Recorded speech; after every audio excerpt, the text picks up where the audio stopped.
નમસ્કાર મિત્રો, આપણી આ યુટ્યુબ ચેનલમાં આપ સર્વ દર્શક મિત્રોનું હાર્દિક સ્વાગત છે.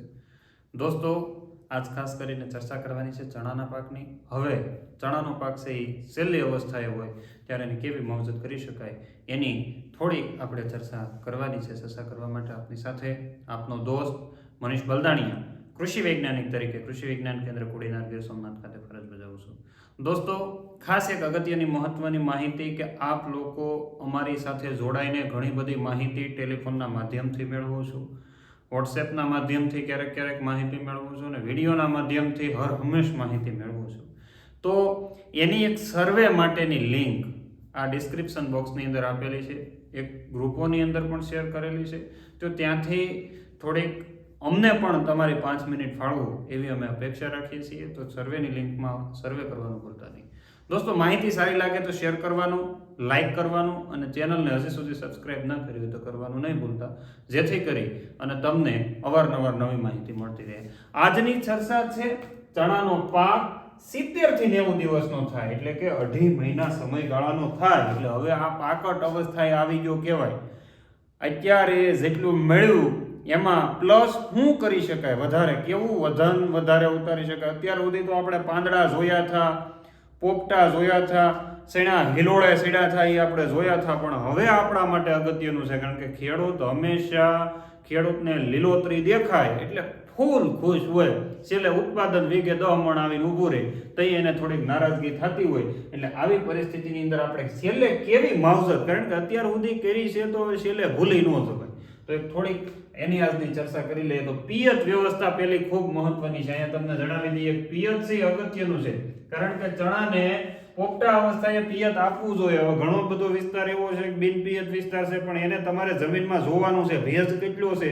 જમીનમાં ભેજની માત્રા હોય જ નહીં તો પછી એમાં પિયત આપવું પડે, અને ભેજ હોય તો પિયત આપવાની જરૂરિયાત નથી. દોસ્તો, પિયત વ્યવસ્થા આપણા માટે ખૂબ અગત્યની છે. તમારા ચણા 70 થી 90 દિવસના, એટલે આમાં 50% કરતાં વધારે ચણા થઈ ગયા હોય. કેટલા? 50% કરતાં વધારે ચણા થઈ ગયા હોય. આપણે એને હળવું પિયત આપવાનું છે, વધારે પડતું ભારે પિયત આપી શકાય નહીં. જેની જમીન કાળી છે અને દબાવીને પિયત આપી દે, ક્યારા લાંબા હોય અને દબાવીને પિયત આપી દે તો પછી એની અંદર પીળીઓ આવે, પાંદડા પીળા પડવાના શરૂ થાય, જાંબુડીઓ આવે, પાંદડા જાંબુડા થવાના શરૂ થઈ જાય, જાંબુડિયા પાંદડા થઈ જાય. છેલ્લે છોડવો છે એ પોપટા ભરાવદાર રહેતા નથી, પોપટાની અંદર દાણો ચડતો નથી અને છોડવો આખો હુકાઈ જાય. ખેડૂતને અંતે નુકસાન થાય, કારણ કે એને ધરવીને પાઈ દીધું હતું. એટલે બીજું, ક્યારા જેટલી લંબાઈ હતી એટલા જ લાંબા કરી દીધા. દોસ્તો, ચણાની અંદર આવતા વર્ષે ધ્યાન રાખજો, ચણાની અંદર ક્યારા હંમેશા ટૂંકા હોવા જોઈએ. પીળાશ ઓછી લાવવી હોય, જાંબુડીઓ ઓછો લાવવો હોય તો થોડી ક્યારાની લંબાઈ ઘટાડો. ક્યારા ભરચક ન ભરાવા જોઈએ, આ ખાસ કાળજી રાખજો. આ વખતે મેં મારા ફિલ્ડની અંદર પણ જોયું છે, અને ત્યાં આવી પરિસ્થિતિ, જ્યાં જ્યાં પાણી ભરાયેલું લાંબા સમય સુધી રહે ત્યાં આવી સમસ્યા થવાની શક્યતા વધારે રહેતી. એટલે હળવું આછું પિયત આપવાનું છે. શક્ય હોય તો તમે ફુવારાથી આપી શકો છો, એમાં કોઈ બાંધછોડ નથી. ખારી ધોવાઈ જાય તો એ કોઈ હવે આને નડવાની નથી. વરસાદ પડતો હતો ને ખારી ધોવાઈ જતી, ફૂલ અવસ્થાએ આ વસ્તુ તકલીફ કરે છે. ચણાની અંદર સ્પ્રિંકલર ઇરિગેશન એટલે ફુવારા પદ્ધતિની દોસ્તો ભલામણ છે, એટલે એમાં કોઈ શંકાને સ્થાન નથી. ફુવારાથી કદાચ ખારી ધોવાઈ જાય તો એ ખારી સાથે આપણે કોઈ મતલબ નથી, એમાં ફોટોસિન્થેટિક એક્ટિવિટી થવાની છે. પણ હા, આ ફૂલ અવસ્થાએ માથે પાણી પડે તો તમારે નુકસાન જવાની શક્યતા રહે. એટલે 50% કરતાં વધારે પોપટા ભરાઈ ગયા હોય, બંધાણા હોય તો આપણે પિયત ઉપરથી ફુવારાથી આપી શકાય. શક્ય હોય ત્યાં સુધી જમીનમાંથી નીચેથી આપજો તો કોઈ વાંધો નથી. એટલે ખાસ પિયત વ્યવસ્થાએ કાળજી રાખજો. દોસ્તો, હવે પીળીઓ, જાંબુડીઓ અથવા તો એને આપણે પંચરંગિયા ટાઈપનો એસ્કોસ્કાઇટા બ્લાઇટ નામનો રોગ કહીએ, જેમાં પોપટા ઉપર ડાઘા પડે, પોપટા ખાલી રહી જાય, પોપટાની અંદર ઝીઝીડું બનતું નથી. આવી પરિસ્થિતિમાં ખેડૂતે શું કરવું જોઈએ? તો બજારની અંદર અત્યારે ઘણા બધા સારા ફૂગનાશક દોસ્તો આવે છે. એઝોસ્ટ્રોબિન ગ્રુપ જે આવે છે, એઝોસ્ટ્રોબિન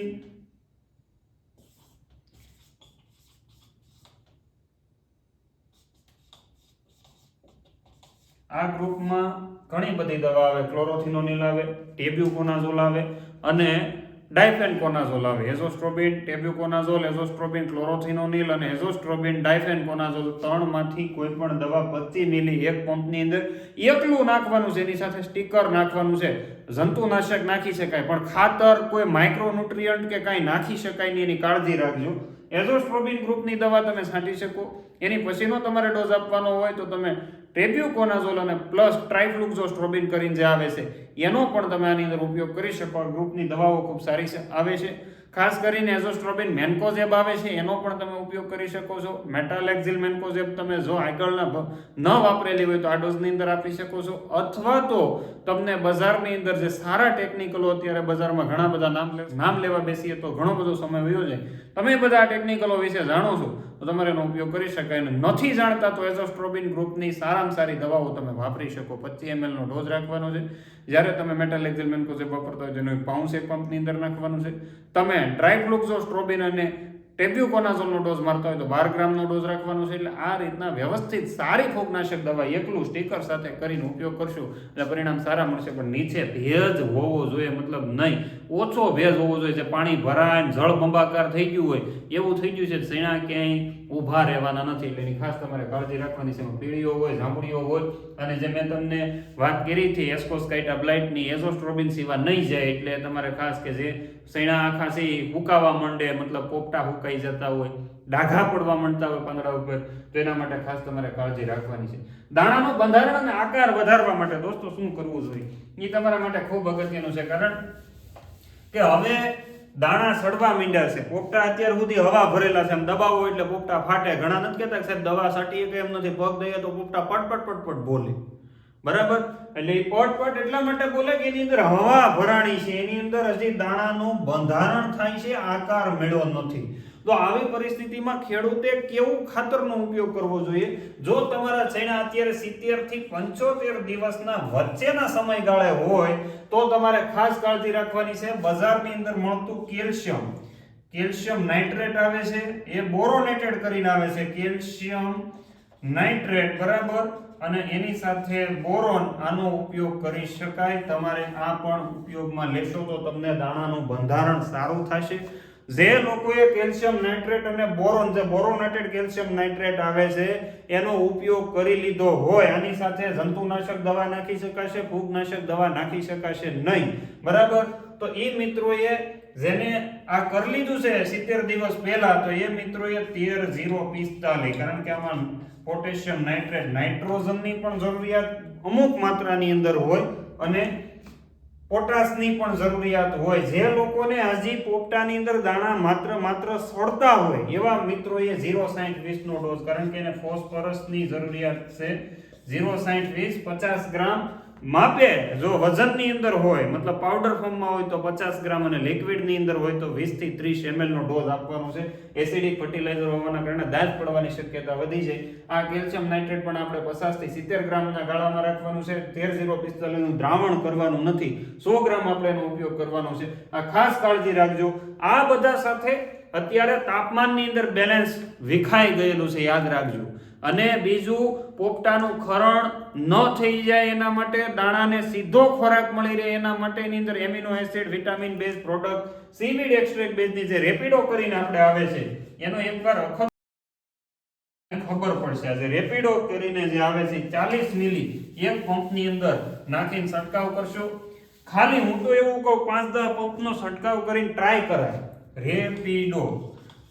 અને ટ્રાય કર્યા પછી એમાં પોપટાનો વજન, પોપટાનો વજન કરાય. ક્યારેક આપણને ખબર પડે ને 5 કેરામાં ટ્રાય કરી હતી તો એના પોપટાનો વજન નથી કરીને પોપટાનો વજન કેટલો થયો એની કાળજી રખાય. એ સિવાય પોપટા ગણી લેવાય, ઘણો બધો ફાયદો થાય. મારા એક મિત્ર છે રાજકોટની અંદર, એમને જેના લોધિકાના, મતલબ એના ખેતરની અંદર એને જે વાવેતર કર્યું છે, એમને હું તાકાત સાથે કહી શકું, કારણ કે એણે મને એવું કીધું કે 120 પોપટા છે. દોસ્તો, માવજત સારી કરેલી હોય તો 120-25 પોપટા બેસી શકે.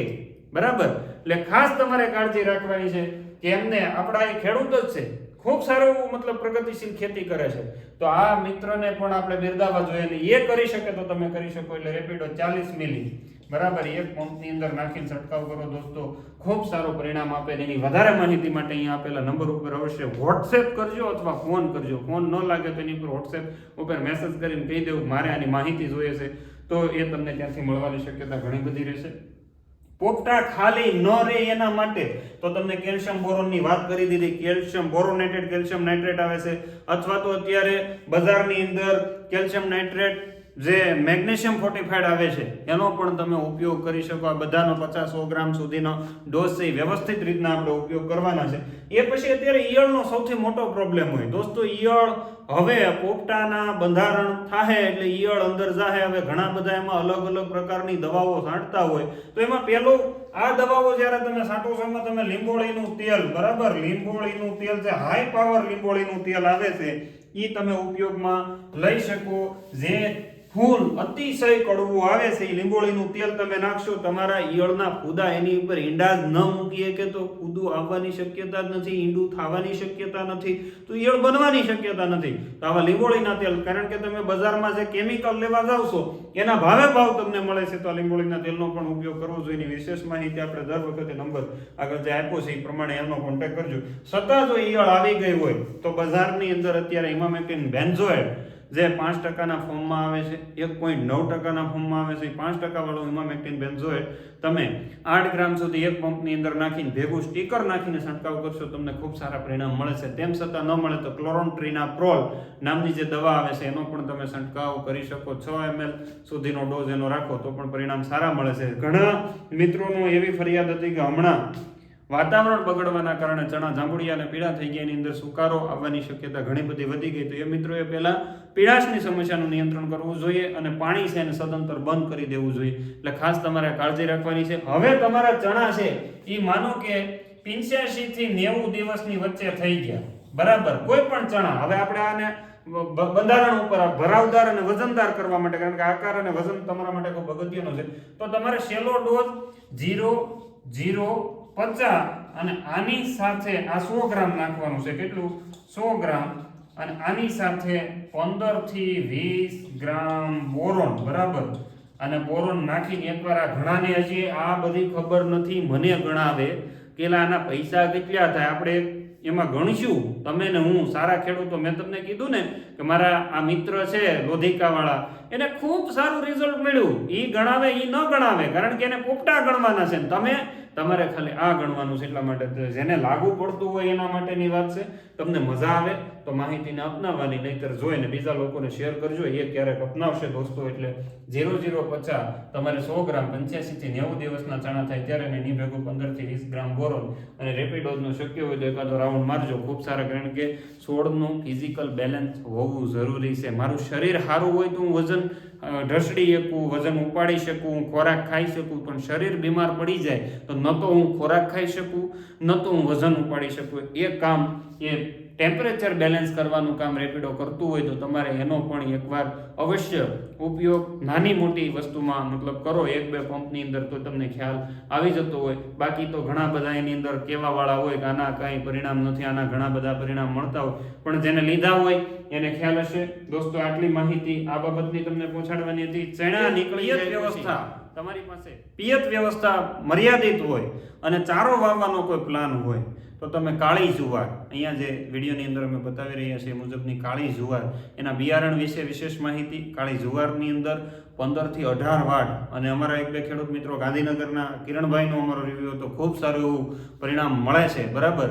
તો આ બધી વસ્તુ છે એ તમારા સુધી પહોંચાડવાનો પ્રયત્ન કર્યો છે. કાળી જુવારનું બિયારણ છે, આપણા લોકલ ખેડૂતો જે ઘણી વાવેતર કરે છે, ઘણા લોકો એનું સીડ પ્રોડક્શન કરે છે, અને તમારા સુધી અમે પહોંચાડવાનો પ્રયત્ન કરીએ છીએ. તો આપણા લોકલ ખેડૂતોને પણ આનો ફાયદો થાય એવો તમારે પ્રયત્ન કરવો જોઈએ. એટલે દોસ્તો, ખાસ આ માહિતી તમારા પશુપાલન માટે ખૂબ ઉપયોગી થશે. દૂધ ઉત્પાદનની અંદર ઘણો બધો ફાયદો થશે. એટલે આ કાળી જુવારના બિયારણ વિશેની વિશેષ માહિતી અહીંયા આપેલા નંબર ઉપર અવશ્ય કોન્ટેક્ટ કરજો. જો તમને ફોન ન લાગે તો તમે એની અંદર વોટ્સએપ કરી શકો છો. વધારે માહિતી માટે તમે અમારો કોન્ટેક્ટ સમય મર્યાદાની અંદર, 1 રિંગની મર્યાદાની અંદર કરો તો તમને મને બહુ વધારે મજા આવશે. એટલે દોસ્તો, મારો કોન્ટેક્ટ નંબર સવારે 9 વાગ્યાથી બપોરે 12:30 વાગ્યા સુધી, બપોર પછી 2:30 વાગ્યાથી સાંજના 5:30 વાગ્યા સુધી તમે અવશ્ય કોન્ટેક્ટ કરી શકો છો. Contact number 7047005234. આ નંબર ઉપર તમારો રિવ્યૂ મને આપવાનો છે. આખા ચણાની જે માહિતી અમે મેળવી હતી એમાં અમને ફાયદો થયો, નુકસાન, બંને બાજુ તમે મને કહી શકો છો. એટલે આટલી માહિતી આપીને વિરમું છું. અસ્તુ, આભાર, જય હિન્દ, ભારત માતા કી જય, વંદે માતરમ.